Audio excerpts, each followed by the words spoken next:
Hello there and welcome to another Flash Masters interview. In today's interview, we're going to be speaking with one of the most insanely talented Flash photographers and Flash Masters ambassador, Arno de Bruijn. In this interview, I'm going to be talking to Arno about how he created 8 fantastic images. The first 4 is going to be available to all of you who are watching us here on YouTube, and the final 4 will be in our Flash Masters members zone. If you're yet to join us on the Flash Masters team, please feel free to do so at flashmasters.co, where you can view the full Arno interview along with those that we've taken with our other ambassadors. So without further ado, let's welcome one of the world's most creative Flash photographers, Arno de Bruijn.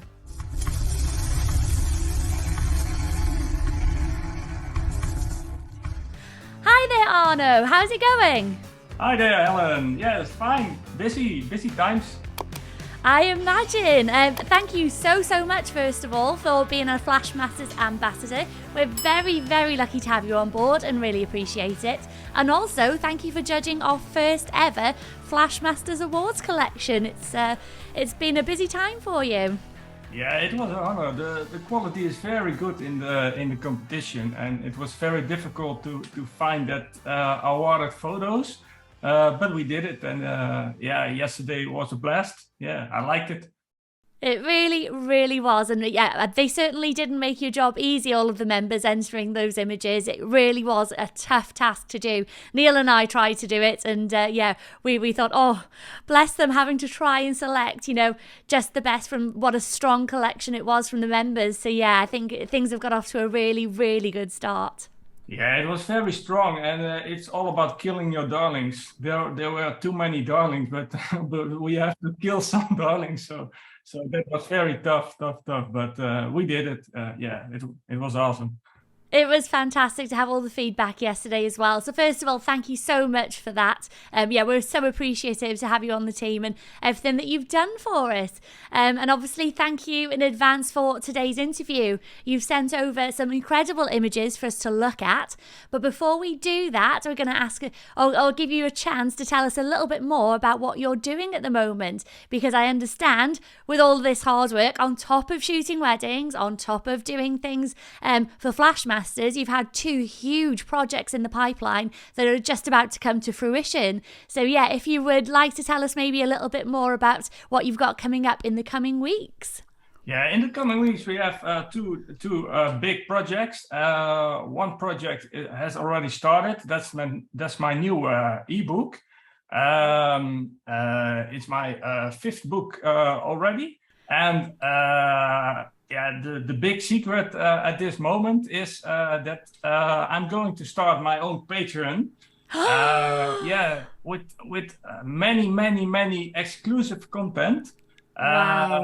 As you know, I had a big online workshop, but my plan was to extend that workshop on a different way. And Patreon, Neil teach me a little bit about the Patreon. And with Patreon, I can extend for all those workshoppers and other photographers, the creative learning process for making photography easy, awesome, fast, and very creative. And that's the big secret project at this moment. When we launch the new ebook, we soft launch the new Patreon. And we have 150 seats for a special early bird price. Yes. From $8.50. Wow, that is an absolute bargain. And I'm sure we'll talk about that later on with your book as well. Everything you're offering is such good value. Yes, I want to share all my secrets, also the editing secrets, instant access and exclusive learning content. It's a private group exclusive for Patreon members. They can ask me questions. I will show them all the secrets behind the creative image. We will do almost 1 image per week, a deconstruction and live shoots and other stuff on the Patreon. Yes. Wow, what a huge amount of work you've been putting in this year on top of everything. And it just sounds incredible. I don't know how you've managed to do it all. I think you've got one of those magic time machines to fit all of this in, Arno. So Yeah. huge respect. Yeah, the days are 16 till 18 hours these times, very, very busy. Wow. But we managed to do everything in the right proposals, and yeah, we will rock that. Excellent. You still look fresh as a daisy too. That's not fair. Yeah, no, always smiling. Well, when you are creating things you like, it doesn't matter how much time you invest in that thing. That's very important. If you like your work, it's more a hobby and not work. So that keeps me fresh. Absolutely. So it's interesting to hear that you almost consider this a hobby, and obviously it's a career that you've been doing, I'm assuming, for some time now. You haven't got to where you are from nowhere and without all of this hard work. So very quickly, we don't want to go into too much detail, but could you give us just a little bit of information about sort of how long your businesses have been running, how maybe you became a wedding photographer? Because I know lots of us don't necessarily finish high school going, I'm going to be a wedding photographer. That's the goal. So how did you get from picking up a camera to where you are today? About 20 years ago, I was in the USA, and that time I did my creative school, and in 2001, I was in September 2001. I was in the USA when the attacks happened. And at that time, I did only video recordings with a small GVC recorder. But after those attacks, I missed all the moments. You have the small tapes, and there was when we were back in the Netherlands. I tried to edit all those tapes, but I didn't like the video anymore. And at that point, I turned to photography. Bought a Sony DS foldable digital camera from 3.2 megapixels. Ooh! And from that time, I started my photography hobby. And after a few years, I bought my first Canon 300D with more megapixels, digital SLR. And after that, it ran very quickly. Did some motorsport, some events from the marathons in the Netherlands. But after a few years, 15 years ago, I made the switch to wedding photographer, and I'm a creative, from the beginning, from my birth. And the thing I was missing in my wedding photography was the creativity. It's not all about storytelling, but also about creativity. And that's also what I like about Flashmaster, use light on a different way. So about 8 years ago, I switched from storytelling to creative wedding photography. And a few years later, about 5 years ago, MagMod picked me up by Instagram. Profoto picked me up by Instagram, and some other brands picked me up. And these times, we do workshops all over the world, online workshops. I did 3 times a Ibiza workshop that's sponsored by Canon. So it's running fast at this moment. Yeah.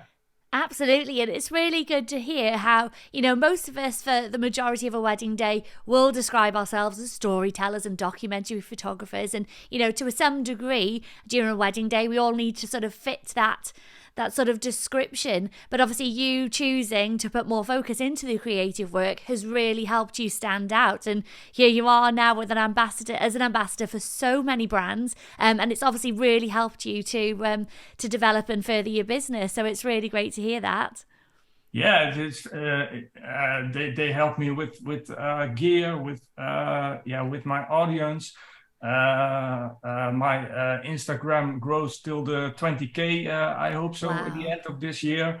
Yeah, and it all started with a click on a Sony cam. So yeah, I like what I do, and I like the creativity. That's why I'm doing wedding shoots at this moment. And I want to share all my secrets, and I want to share all my tips and tricks for other photographers. They have the same issues as me a few years ago. And if you creating creativity, including nice storytelling, you can create a special market for yourself, and you can create artwork for your bride and grooms. Absolutely. And it's always really nice to finish a wedding day feeling like all of your couples are going to receive something that, you know, that is art, really. And Flash is obviously helping you to do that. So before we go into looking a little bit more at some individual photos and deconstructing them, which we're so excited to do, this is the nitty gritty that everyone enjoys. We are all still, to some varying degree, kit mad, and of course people always want to know what gear you're using, what you're shooting with, how are you creating these images, sort of what's in your bag. So as a general sort of overview, what would you take with you on a normal wedding day or to a shoot? 2 big bags. We have two big air think tank rollers. Yes. We bring three Canon R6. Backup lens, the MagMod system. Yes. Half my bag is filled with MagMod chisel. Like Neil, I'm a Flashmaster ambassador, but I'm also a MagMod ambassador. And when there's something new, we can try it out in the secret corners of the environment. So I'm very jealous of you for that. Yeah. Very jealous indeed. I don't think I'd ever get that ambassadorship because I lose the MagMod gear too easily. They'd get fed up of replacing it. For your MagMod, you need a big magnet in your backpack or your camera bag, and all the MagMod chisel will stuck on your bag. I've been told off that I need a second bag because I'm terrible. My worst thing is my light stands are metal, so I'm terrible. If I take them off the light, I just stick them to the stand. But then obviously the stands get folded up, and when it gets to the end of a wedding day, I'm just tired and I want to get home. So I'll throw it all somewhere, and they might like dislodge or get stuck somewhere else. But I'm terrible for just grabbing my stuff and going. It's like, I'm out of here, job done. For my flash equipment, I have the second bag, but that's all with compartments. And when we are ready on a shoot, we only have to flip open the bag, and we can see in every compartment if there's something missing. And we don't go home before we have every gel and everything what has to be in that bag. And then obviously the other thing that people always want to know is sort of what light system you're using as well, if that's okay. Yeah, I use the Profoto light system. Sexy. Those. I'm sponsored, so I don't have to pay for them. We keep looking at them, and it's always like, oh, we want them so bad. Obviously you're paying for them. Would you still, if you didn't have to, I know Neil's going to say you can't ask this, if you did have to pay for them, would you say they were worth sort of the extra expense from other brands that are popular on the market? That's difficult. The advantage of the Profoto is you put it's working like an iPod, and it's very easy to set that flash in all different settings. Before I was a Profoto ambassador, I was a Godox ambassador, and Godox is another brand. It's another quality, but you can also use Godox for creative lighting. It doesn't matter which brand you prefer. It's all about the creativity you can do with that speed light or other light source. But at this time, when you are working one day with Profoto, you don't want to go brand. back. That's You but dealt that's with that also so well. but that's also with camera systems. If you are a Sony user, Sony is a very good camera. Yeah. Nikon is also a very good camera. But I use Canon almost. I started with that Sony, but I switched it to Canon. And after that, I was stick to Canon. And also Canon is a very good brand. If you use the Profoto one day, yeah, you won't go back. But Godox and all the other brands also do very good work for creative photographers. So yeah, it doesn't matter which brand you prefer to create fantastic and awesome images. It's all about your creative mindset and what you can do with the light you have in your camera bag. And that's the most important thing. I threw you under the bus there, proper Arno, and you got yourself out of it very well, like a pro. Yeah. So yeah, basically save up and get myself some Profoto gear as well. But like I said, for now, I'm very happy with the system that I'm using. But we always like to know what you're using as well. So you're talking about sort of creativity and how you see things as well. So very shortly now, we're going to go into these images where we can obviously see some behind the scenes and sort of how you created each of these images from your mind's eye. What I've heard is the word recipe being thrown around when it comes to Arno de Bruijn. So could you tell us a little bit of what it means to have like a recipe for you? Yeah, when I'm on a shoot location, I'm always my mind is shift up, turn around 3 times. I'm always busy in my mind, and I always see the creative possibilities in any environment. If you drop us in a field, there is always creativity. If you drop us in Las Vegas, there is always creativity. If you drop us on the beach, there is always creativity. I try to deconstruct the image I have in my mind, and I try to deconstruct that into a light recipe. I work with the step-by-step system. So every light is a layer for me. Yes. I have a key light, rim light, kicker light, Rembrandt light, all the things combined in a light recipe. And every light is a layer. And if you put every light in a layer, you always can deconstruct while you're shooting. The advantage of deconstruct while you're shooting is when there's something wrong. Yeah. You can point to that specific layer yes. and correct that layer, the setting of your flash power or the zoom of your flash power or the modifier you are using. And after that, you have in 5 minutes a creative image. Excellent. I love that analogy of thinking of things as layers, particularly as photographers often using Photoshop, and we're quite good sort of in post of looking at each element of the image separately or masking and, looking at individual elements. But sometimes it's not easy when you're under the pressure of a wedding day or on a photo shoot just to get yourself in the same mind. And if something's not looking right, to be able to sort of zoom in your mind and focus on what it is that isn't working and adjusting that one thing. Yeah, I love the thought of layers actually is, very good, Arno. Yeah, you have to try to keep your mind quiet when thinking about the layers. When there's more pressure, my quality will be higher. Oh. So if you're pushing me and you give me 3 minutes for a creative shoot, I will rock that always. And we were 2 weeks ago with a wedding couple in Santorini. Yes. And Santorini has a very beautiful sunset. I've witnessed it myself. It's beautiful. Yeah, but there are a lot of more people who wants to see the same sunset in that tiny village. Yes. So it's very, very, very crowded. And I had some workshops at Ibiza, same sunset, but we had a lot of more time for the sunset.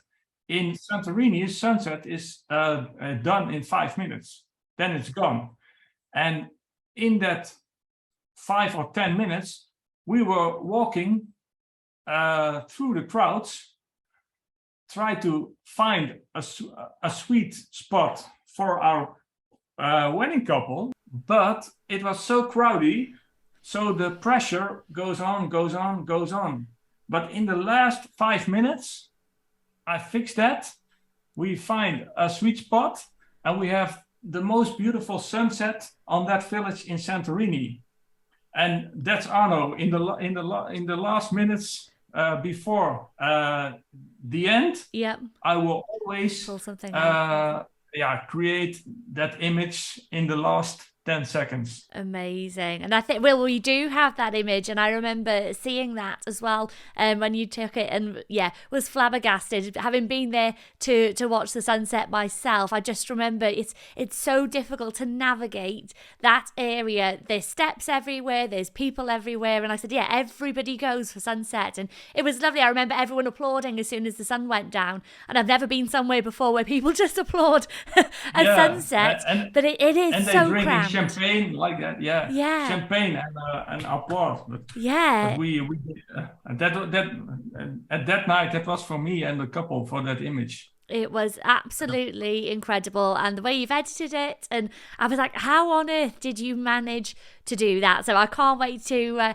look at that one in a little bit more detail. So if you're ready, Arno, we're going to start digging deep now on how you've created some of your best photos.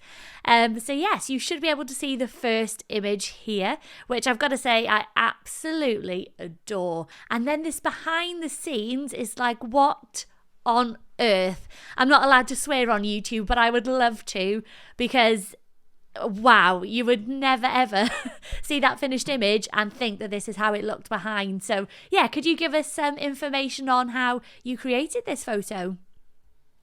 Yeah, this is an environment nearly at 30 kilometers away from us here, and it's a very crowded environment with brides and grooms. So on this specific day, it was very busy there. So we have to find a room or environment in that building where there aren't brides and grooms and other photographers. So we walked out. In this room, there is shitty natural light. You can see that in the quality of the iPhone image. And at that point, I always create something creative with off-camera flash. So we need a key light, we need a backlight, but we need something else. Otherwise, we want to create very creative images. So the first thing we do is set up the key light, we set up a backlight, and after that I use my water bottle. I have my own brand, my own merch, Be Creative water bottles, and it was a warm day, but we didn't drink the water, but I throw the water on the ground for creating a special reflection in this environment. So creativity of this image is more creative with that extra reflection in the water from my water bottle. It's a very simple solution. If there's concrete, the water will still lay down on the concrete, so you can use that splash of water as an extra reflection. But be aware, first you have to know where you have to put that water on the floor. Yeah. That's all. Excellent. One backlight blue, key light, and reflection in the water of my water bottle. So I've never even considered bringing my own water, or I do have water on me, but it was never come to mind that I'd put my own reflection in. And quite often you just cheat with your phone, or there's different ways, but this just looks so much more authentic and just more creative than just using a phone or a mirror to reflect. So just to check, did you place your couple where they were and then create the puddle, or did you create the puddle and then place your couple so that they were in it? What came first? The first thing we did was the key light and posing the couple in front of the. I always thinking composing in composing. So you always see my couples free in a space. So your eye will always trigger the couple. and that space we lit with the blue gel. Yes. And we lit the bride and groom with a key light with a max fair on it. After that, we tried to make the composition from the ground. Yep. And we didn't move the couple, but we tried some compositions where the water will be thrown on the floor. And after that, we make a little marker on the floor, and then we throw the water on the floor. Amazing. And then just to check, obviously the way you've controlled the light here, especially when you see the behind the scenes, is just absolutely beautiful. Did you use any grids at all with that key light to stop it spilling, or was it just a boob? Oh, sorry, mag sphere, not a boob. We always call it the boob, mag boob. No, only a Mac boob and zoomed with the flash. Perfect. So yeah, obviously, like I said, so instead of using that grid to control the speed of light, you've obviously zoomed your zoom in just to stop the spill and hitting other areas. Yeah, in this case, I think I used the max fair. With the max fair, you can you can't create soft light, but you can create softer light. Yes. You can only create soft light with a big light source, with a softbox. But with a max fair, you can create omnibounce effect light. So the light shadows in the faces will a little bit there will a little bit softer straight lines in the faces. And with the zoom of the flash, you can create a beam of light instead of using a grid. But that only works if your couple is a yard of 2 yards away from the wall. Yes. If the couple is almost sticking to the wall, you always have to use a grid for deleting the spill light. Yeah, I'm just wondering, I can see when I look at your behind the scenes, I can see exactly where you've placed your mag sphere and your key light. And then obviously you've lit the background blue. Where exactly was that light put? Was it behind the couple or was it off to the side? Yeah, that was behind the couple in the middle section of their bodies. Perfect. Yeah, I just absolutely love this image. Like I said, yeah, the blue really, really adds, and I don't think anyone would ever think, looking at that image, that you were in the location that you were. And I think most photographers would walk into that location and shrivel and think, what on earth am I going to do here? So yeah, it's good to see. Obviously, you just see every opportunity to get creative, and you've certainly done that there. So yes, we're moving on. This is our second of the images that we're going to be looking at, and very different again from the first one. Can you just give us some background on this photograph, because it doesn't look like a wedding one? No, this one I did with Sean Lara this year at the WPPI in Las Vegas. Amazing. We did a photo walk. I was his assistant, and I had a group of 12 photographers for teaching some creative skills. And this is the fashion show mall, and there's a big metal heart on the street. And I saw that the day before. And sometimes when I'm in a special environment like Las Vegas or Disneyland or other environments where I am for teaching someone else some creative skills, I always looking for special places, and then I pin it on Google and take a photo with my camera, with my iPhone, and so we can go back that day when I'm teaching students. And this is the same setup like the other photo, a 2-light setup, aiming your speed light to the background. And this background is the shaped heart in metal. Yeah. And in the other image, that was the blue, the wall, the concrete wall. And in this image is that the heart. Almost same settings. Almost 2 yards in front of that heart, we post the model, and with a flash and a max sphere, we lit that model with the key light, and you create a really fast creative image in 1 minute. Yeah, that very simple. Excellent. No, that's absolutely stunning. Just wondering as well, when you're using your flashes to light the couple, obviously sometimes we can use that to silhouette the couple, or we can use a key light like you have. In terms of your flash power, would you say you have to use quite a high flash power to make sure that you can sort of see that colour vividly, or is there anything in terms of hints or tips that when we're using a colour behind to really help our couple stand out?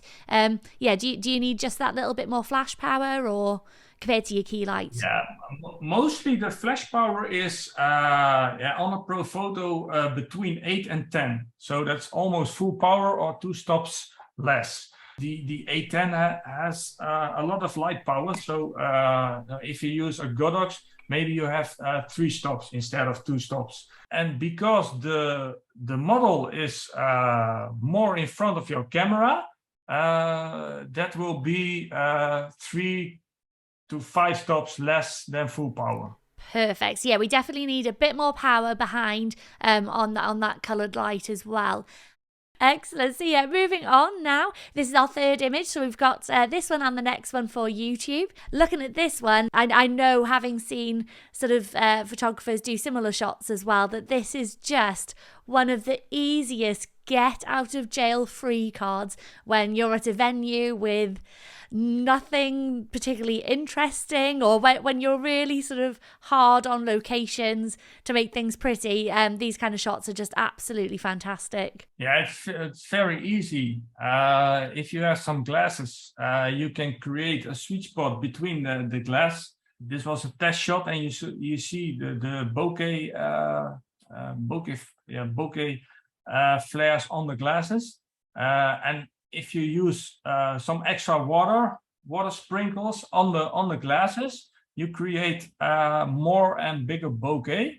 And this is F9, I think. So you have a small bokeh, but if you open your aperture F4, you create bigger bokeh flares. In this case, we use the F9 and a nice warm rim light with the CTO quarter gel, I thought, for a warm rim light and warm skin tones, and that combines with the Mag Gel blue on the glasses with water sprinkles.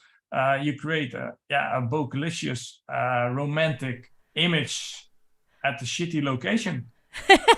I love that. Bokelicious, it totally is. And yeah, I always kind of assume when photographers do this that more often than not, usually when we want bokeh, we shoot wide open. So it's really interesting to hear you've used sort of F9, and yeah, you still get that bokeh and it looks incredible. Just from a very simple question. So what do you use to put the water? Do you just put the glasses under a tap, or do you have, some mystical spray bottle that you also carry with you? Yeah, I have also a spray bottle. You can see that in some of my YouTube movies from MagMod. But amazing. But in this case, we use one glass and with finger dipping in the glass and sprinkle that from my fingers on the glasses. So we took 5 minutes for sprinkle all those glasses, and after that we took a minute to finalize the final shot. Yeah, I almost feel a little disappointed now, because otherwise I just love the excuse of, I'm just going to need to have a couple of glasses of wine just to drink the wine, but just to leave the speckles there. So no alcohol was consumed during this. It was just a little spray. Yeah. Although if you drink too much wine, you won't the image, I think. I just say if I have a drink, I get better. I'm just thinking, if I use gin or tequila, something like that sticks to the side of the glass very well compared to wine as well. So maybe some shot glasses would work well after drinking the shots. Yeah. I'm so unprofessional. No, I drink beer at weddings. Yeah, so do I. It's fantastic. So in terms of, obviously you've described your lighting setup. So we've got one light behind the couple. We have a separate light on the glasses.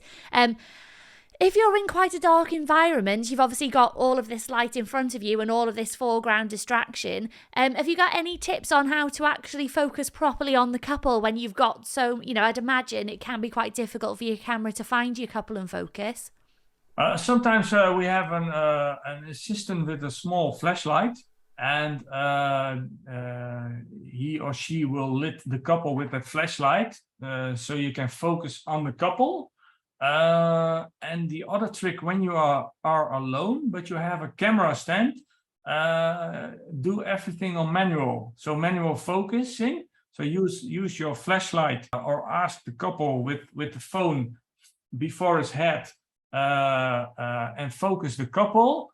Turn your lens on manual on the stand, and the focus is set up by that way, and you can take pictures from the same point of view with the same focus if you are alone. But if you are with an assistant or another person, you can ask them to lit the couple with a small light source. Because it's very dark, you won't see that light source in your image. Fantastic. And then from not a lighting perspective at all, I love the moment that you've created here as well.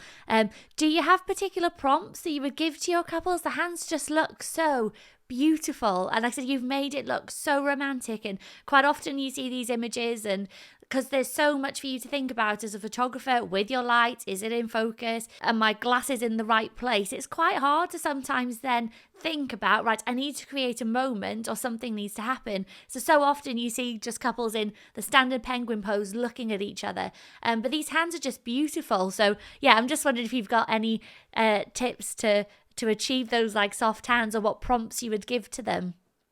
Yeah, I'm very bad with prompts. You wouldn't tell from this. I'm too creative for that. Yeah. But the tip I can advise is talk with your couple. I do that with every couple, and I try to go back to the first time they met. Ah. And sometimes that is very romantic, but sometimes that's hilarious in a bar with a lot of drinks and drunk and like that.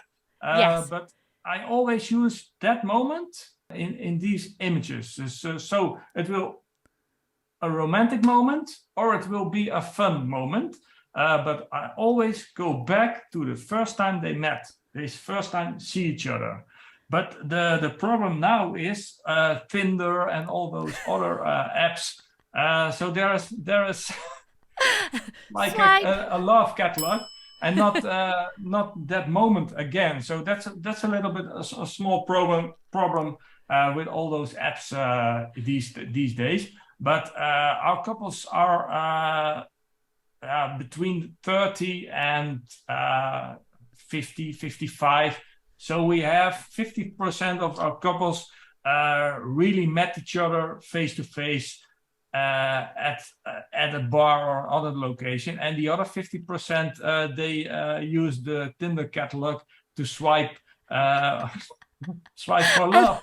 I love the use of the word catalog. Yeah, just which one shall I order today? Yeah, you can order with Tinder. You can order. I'm so glad I've never needed to do that. Yeah.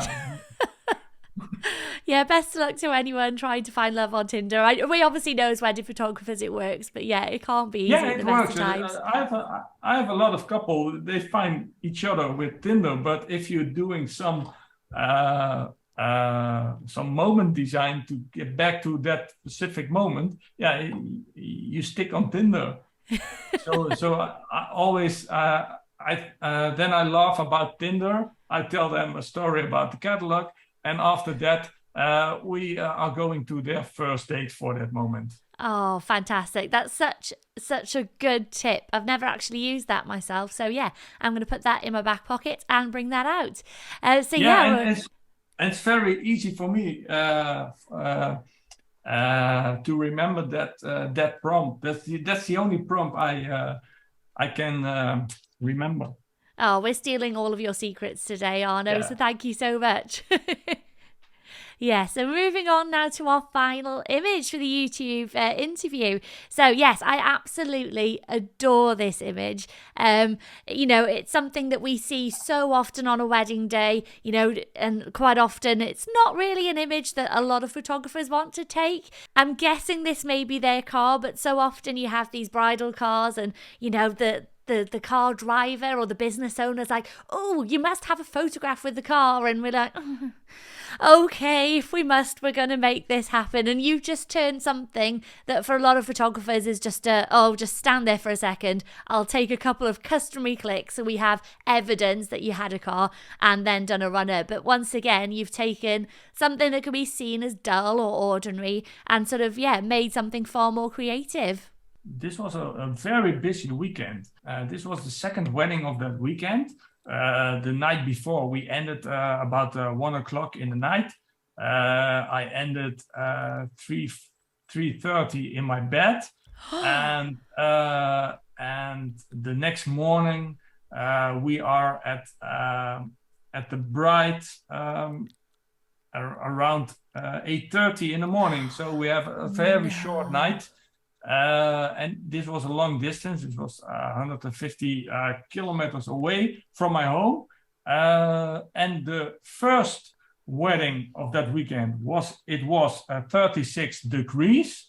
And next day it was 18 degrees. So and raining. It was raining. You can see the rain sparklers in the air and on the car. But we want to create sunlight, and we always can create sunlight, fake sunlight, with MagMod and gels. That's what these bride and groom ordered at us, sunlight, but it was raining. But we can provide some fake sunlight. So what we did is parking the car at the parking spot. There was a lot of contrast in the air. You cannot see that in the BTS image, but if you edit the image and you do some editing in Lightroom with the blacks and the contrast, there is a lot of contrast and spectacular clouds in the air. Yes, the sky looks incredible. Yeah, and we used a 3 light setup. One light for lit the couple from the front. Yeah. One light for creating a kicker rim light sunlight effect with a half CTO. And that light was on white. So the car will also be lit by that fake sunlight. Yes. And one light from the other side. Two light setup.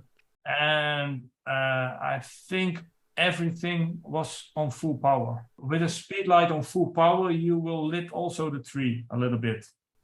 Excellent. That's why I was wondering whether it was sort of tilted upwards a little bit, or I know sort of quite often for my nighttime photos, if I'm backlighting couples, I try to sort of point my flash, a little bit further up, just to send the light a little bit more to the sky or to the rain, and just not then be hitting the ground and overexposing grass, etc. Because there's nothing worse for a nighttime photo when you've got really fantastically lit grass in front of them, and it's quite distracting there. So just wondering whether that sort of head was popped up a little bit more to send the light a bit further up and away from the ground as well.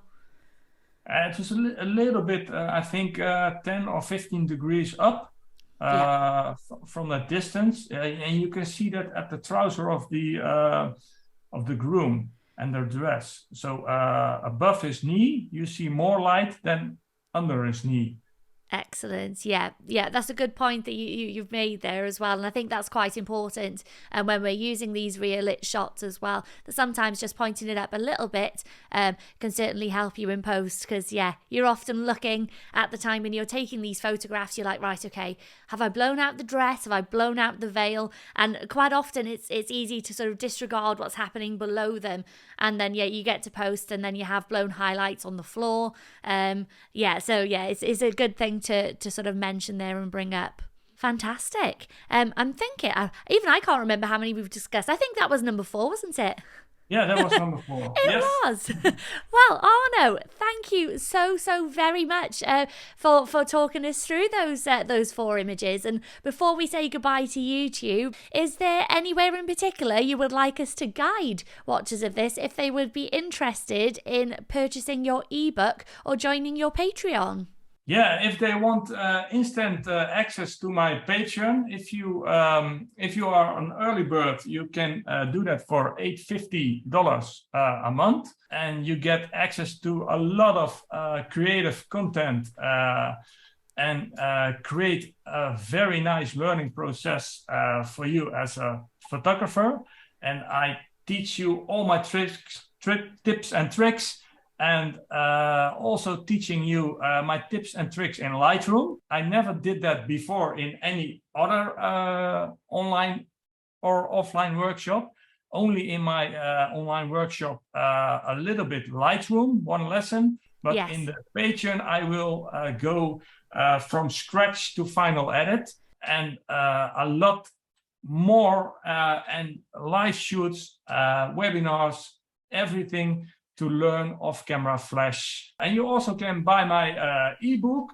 That's on my website, www.arnodebruijn.online. You also can see my other ebooks and my online workshop. And I hope to see you in my Patreon. Excellent. And we'll make sure that the links to both of those and to your website and the book, everything that anyone needs to know if they'd like to sign up to your Patreon or book, we will make sure that they are below also in the comments. And before we say goodbye to everyone, obviously, thank you so much for listening. This is obviously part of the Flash Masters education and community. If you would like to join us at Flash Masters, you can obviously do that at www.flashmasters.co.